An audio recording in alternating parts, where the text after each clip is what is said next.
आइए मुलाकात करेंगे देश की दिग्गज रोड और हाईवे बनाने वाली कंपनी आईआरबी इंफ्रा से।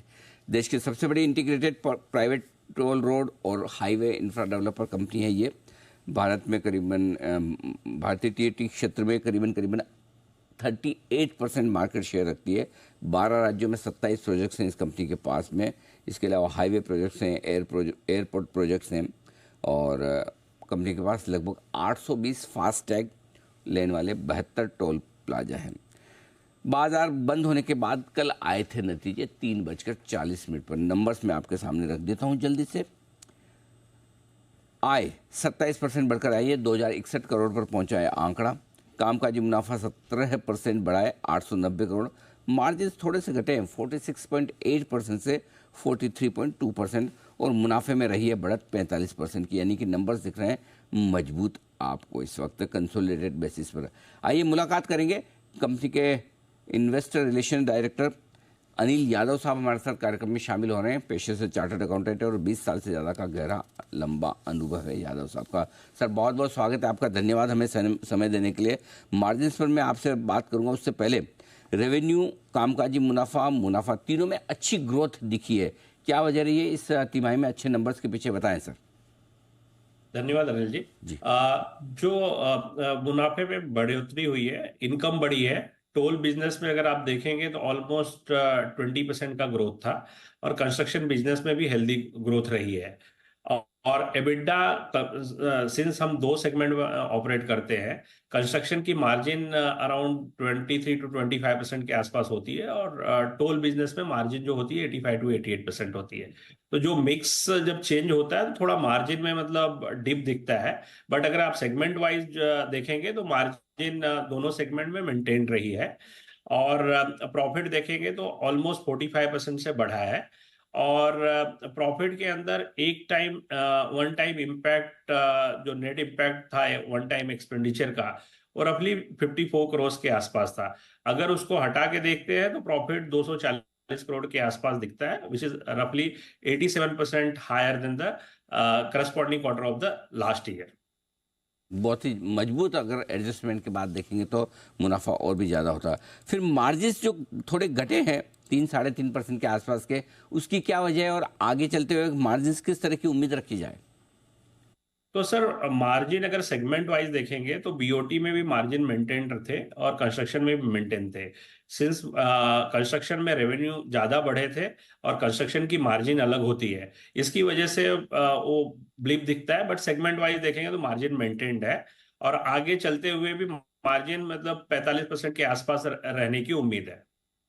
टोल कलेक्शन में साल दर साल बहुत मजबूत ग्रोथ दिख रही है। हम यादव साहब हर महीने आपके टोल कलेक्शन के जो अपडेट्स आते हैं वो भी देखते हैं। उन्हें एवरेज 20 से 30% की ग्रोथ तो कंपनी आसानी से हासिल कर पाती है। बताएं सर, इसके पीछे कारण क्या है और दूसरा ये कि वित्त वर्ष 2025 में भी किस तरह की टोल ग्रोथ की उम्मीद कर रहे हैं आप? सर जो टोल बिजनेस में ग्रोथ आती है, दो कारणों की वजह से आती है। एक ट्रैफिक है, दूसरा जो हर साल टैरिफ रिवीजन होता है। तो टैरिफ रिवीजन और ट्रैफिक की वजह से टोल बढ़ते हैं। और उसके अलावा सर हम नए प्रोजेक्ट भी ऐड कर रहे हैं, तो उसकी वजह से भी ग्रोथ आती है। तो जो एग्जिस्टिंग प्रोजेक्ट है वहां से 10 से 12% के आसपास ग्रोथ आ जाती है। जो नए प्रोजेक्ट ऐड कर रहे हैं उससे, उनकी वजह से भी ग्रोथ होती है। तो जैसे आपने अप्रैल मंथ देखा होगा सर, उसमें ऑलमोस्ट हमने मतलब 29% की ग्रोथ टोल बिजनेस में रिपोर्ट की है। दो प्रोजेक्ट हमारे टीओटी 12 और टीओटी 13 फर्स्ट अप्रैल से चालू हुए हैं, जिसकी वजह से हमारा इस मंथ ग्रोथ जो था 29% था सर। अब ये बताएं यादव साहब कि नए कौन से और प्रोजेक्ट्स पाइपलाइन में हैं इस वित्त वर्ष में, क्या कुछ नया होगा कंपनी में? सर जैसे कि मैं आपसे बात हुई थी लास्ट टाइम, अभी गवर्नमेंट का थोड़ा शिफ्ट प्राइवेट इन्वेस्टमेंट पे हो रहा है। और जो कि पहले प्रोजेक्ट आते थे वो गवर्नमेंट फंडेड होते थे, ईपीसी और हैम। और आईआरबी हमेशा से बीओटी और टीओटी प्रोजेक्ट में बिड करती रही है और मेन फोकस हमेशा बीओटी और टीओटी रहा है। सर जो बीओटी 5 से 7% हुआ करता था, वो आगे जाके ऑलमोस्ट 45-50% होने वाला है। और उसकी पाइपलाइन भी सेंट्रल अथॉरिटी के वेबसाइट पे आ गई, दैट इज एनएचआई के वेबसाइट पे आ गई है। तो ऑलमोस्ट 2 लाख करोड़ के सर प्रोजेक्ट मतलब लास्ट 1 से 1.5 साल में अवार्ड होने वाले हैं। हमारा मार्केट शेयर 30% से प्लस था। बट अगर 15-20% की भी बात करें हम 20 से 30 हजार करोड़ के ऑर्डर अपॉर्चुनिटी फॉर IRB की बात कर रहे हैं नेक्स्ट आगे आने वाले 1 से 1.5 सालों में सर। ओके, ये आपके लिए आने वाले समय में भी अच्छी ग्रोथ रहेगी। वित्त वर्ष 2025 के लिए कोई आप आउटलुक देना चाहेंगे? मुनाफे, रेवेन्यू के लिहाज से किस तरह की परफॉर्मेंस रह सकती है कंपनी की? तो आई थिंक सर जो कंस्ट्रक्शन बिजनेस है वो 15% के आसपास ग्रो होना चाहिए, और टोल बिजनेस अराउंड 15 to 20% के आसपास मिनिमम ग्रोथ टोल बिजनेस में होनी चाहिए इन कमिंग ईयर्स। नए प्रोजेक्ट्स आपके स्ट्रीमलाइन हो जाएंगे, कमर्शियल हो जाएंगे इस नए फाइनेंशियल ईयर में सर?